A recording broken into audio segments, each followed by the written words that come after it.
Buongiorno ancora da Telefriuli, ben trovati a questa edizione del nostro telegiornale con in apertura la salita al colle di Mario Draghi, che è stato convocato dal Presidente della Repubblica Mattarella al Quirinale. A Draghi l'incarico di formare un governo tecnico. Il Presidente della Repubblica Sergio Mattarella ha convocato per domani mattina a mezzogiorno al Quirinale il professor Mario Draghi. Sono da poco passate le 9:15 quando esce la conferma della chiamata di Mario Draghi, l'uomo che ha salvato l'euro e anche le fragili casse italiane, talmente apprezzato che qualcuno a Udine Sud ha sparato anche fuochi artificiali.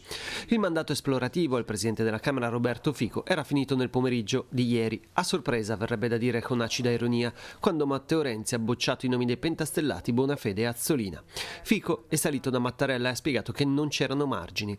In campo Inter-Juve, ma l'Italia guardava già al Quirinale, dove Mattarella è uscito proprio mentre i bianconeri ribaltavano il risultato. Il messaggio è chiaro: no alle urne, ora serve responsabilità e scelte rapide. Avverto pertanto il dovere di rivolgere un appello a tutte le forze politiche presenti in Parlamento perché conferiscano la fiducia a un governo di alto profilo che non debba identificarsi con alcuna formula politica. Recovery plan con i finanziamenti indispensabili per il futuro del Paese, scadenza del blocco delle assunzioni a marzo e l'emergenza sanitaria non consentono i tempi tecnici del voto. Secondo Mattarella si parla di 4-5 mesi prima di un governo pienamente in carica, un periodo definito inaccettabile dal Presidente della Repubblica. Archiviato dunque il Conte Ter, prima che sia nato, resta da capire cosa faranno i partiti. La Lega di Matteo Salvini ufficialmente chiede il voto, come Giorgia Meloni di Fratelli d'Italia, ma appare scontato che alla fine ci sarà un accordo, magari senza votare fiducie. Draghi potrà contare invece certamente sui voti di Forza Italia, PD e delle galassie di centrodestra e centrosinistra.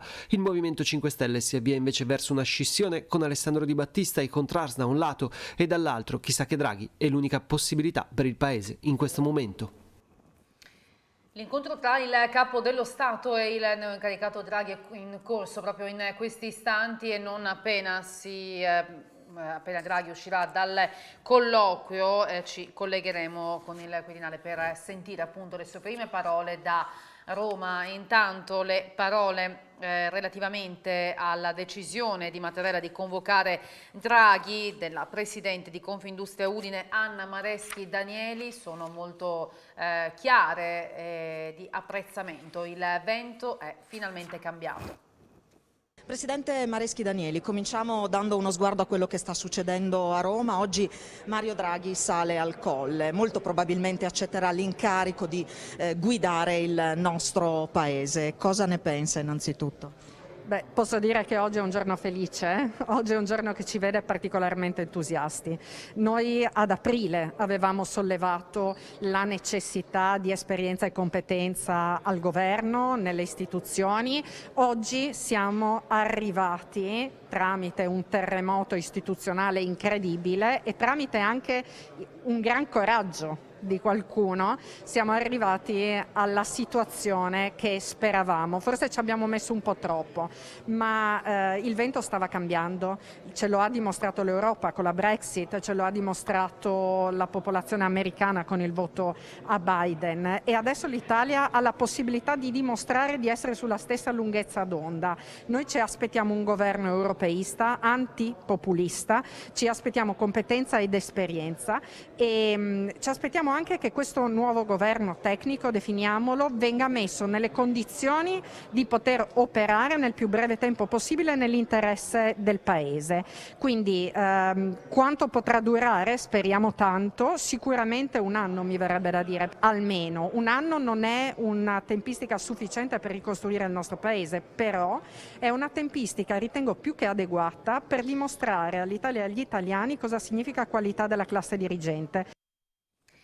E come Confindustria Udine anche il mondo delle imprese, delle attività professionali, del lavoro autonomo applaude all'indicazione di Mattarella. Giovanni D'Apozzo, presidente di Confcommercio FVG, chiede che si riesca a formare un governo di alto profilo, di prospettiva, non solo temporaneo.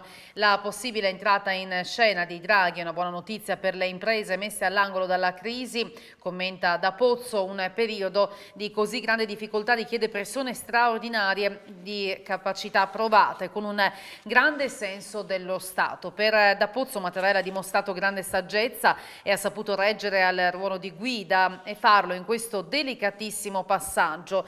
Serve uno sforzo comune, prosegue Dapozzo, di alto livello per superare una congiuntura drammatica e accompagnare l'Italia oltre la pandemia attraverso un solido piano vaccinale, uno sforzo che deve guardare anche ai non pochi anni che serviranno per ritornare a un'economia e a una società pre-Covid. Con Draghi, conclude il presidente di Confcommercio, l'obiettivo deve essere quello di un progetto comune che vada ben oltre gli interessi personali.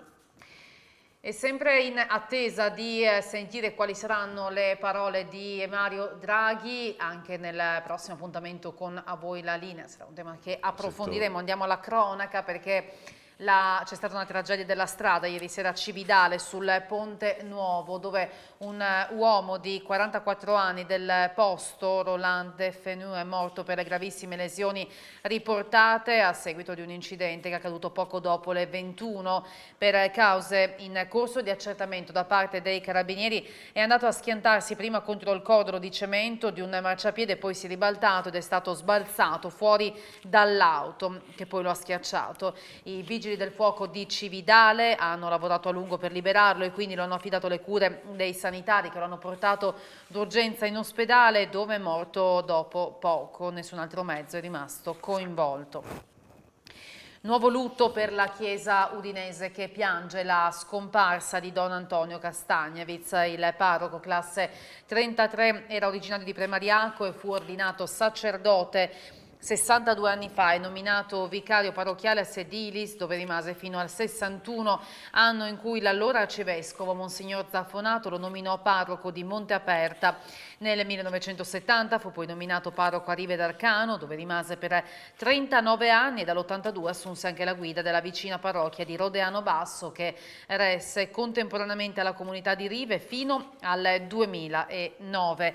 Ritirato in quiescenza, prestava servizio nella parrocchia udinese di San Giorgio in Borgo Grazzano. La data e il luogo del funerale saranno rese note nelle prossime ore. È scomparsa Luisa Zilli, una dei primi volti di Telefriuli. È morta a 83 anni all'ospedale di San Daniele dopo essere risultata positiva al Covid. Per anni aveva condotto diverse trasmissioni sulla nostra rete, in particolare Guarda dove vai. Nel 2018 era stata ospite negli studi di Telefriuli per festeggiare i 40 anni della TV. Ecco un estratto di quell'intervista. Primo volto di Telefriuli, Luisa Zilli, conduttrice di Guarda dove vai. Eccola qui. Nel 1978, proprio agli inizi di Telefriuli, ha condotto questa trasmissione di grande successo. Ce la racconta un po'? Sì. Beh, Guarda dove vai era questa trasmissione importante che aveva preso in particolare il piacere di partecipare a tanti paesi, perché c'erano, a parte Telefriuli era Telefriuli, è Telefriuli, però allora una delle poche trasmissioni e televisioni importanti. E appunto facevano questi giochi, questi incontri ed era una gran bella trasmissione. La conducevamo Luisa Zilli e Nevio Ferraro.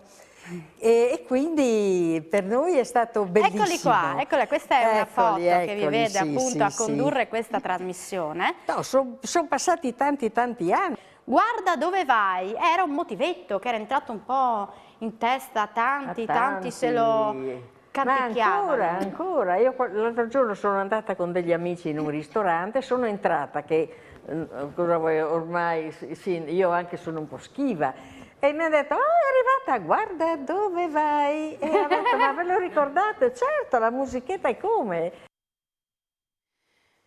Sono iniziate questa mattina le operazioni per lo screening di massa a Tramonti di Sopra, unica zona rossa istituita in regione. In totale 200 persone saranno sottoposte al tampone, vista la situazione epidemiologica, con 23 positività accertate in comune, un dato che rispetto alla popolazione ha fatto scattare la segnalazione del Dipartimento alla regione. Le operazioni si stanno svolgendo ad opera dell'azienda sanitaria che collabora con il comune. Sono impegnate anche le forze dell'ordine e la protezione civile per i controlli. L'adesione al momento è buona e i risultati sono attesi in giornata.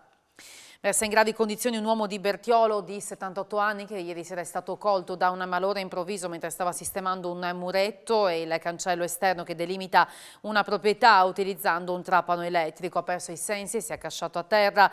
A dare l'allarme una vicina di casa che lo ha visto esanime. Il pensionato è stato trasportato d'urgenza all'ospedale di Udine, ricoverato nel reparto di terapia intensiva, potrebbe essere rimasto folgorato. Ancora cronaca, compra online una lente per la macchina fotografica e la paga facendo un bonifico di 800 euro, ma non riceve l'ottica nonostante diversi solleciti. Raggirato un uomo di 40 anni di Codroipo che ha denunciato la truffa ai carabinieri. Scoperti i responsabili sono un uomo di 39 anni di Roma e un 48enne di Napoli. La Polizia Locale di Udine cerca i testimoni per ricostruire la dinamica di un incidente stradale che si è verificato ieri sera attorno alle 20 tra via Cividale e via Pisino, uno scontro che ha visto coinvolti una Dacia di colore scuro e un monopattino condotto da un giovane che è caduto sull'asfalto, si è ferito ed è stato accolto in ospedale. Il conducente della Dacia non si è fermato per prestare soccorso e dunque la polizia chiede agli eventuali testimoni di aiutare nell'identificazione del conducente. Chiunque abbia assistito allo scontro e abbia informazioni utili deve chiamare l'112. Lo sport, nonostante la situazione pandemica, non sono mancati atleti internazionali alla 37esima edizione del Trofeo Biberon a Forni di Sopra. Vediamo com'è andata. Con la gara del gigante si è chiusa la 37esima edizione del Trofeo Biberon a Forni di Sopra. Sotto una bella nevicata a vincere sono state Sara Grassi del CAI 30 ottobre Trieste e Sofia Carniel delle 5 Cime Pordenone, che si è aggiudicata anche il premio per la migliore assoluta.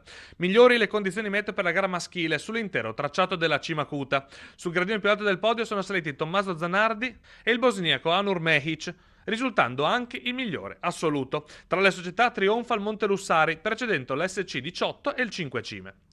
Nonostante il format ridotto, con la partecipazione alla singola gara di un numero massimo di 120 atleti e l'esclusione dei più piccoli, l'evento organizzato dallo Sci Club 70 ha visto la presenza anche di atleti provenienti dall'estero e da altre regioni italiane. Il miglior team extraregionale è stato il Club Veneto SC 18. È tutto per questa edizione, torniamo dopo la pubblicità con A voi la linea. Grazie per l'attenzione, a tra poco.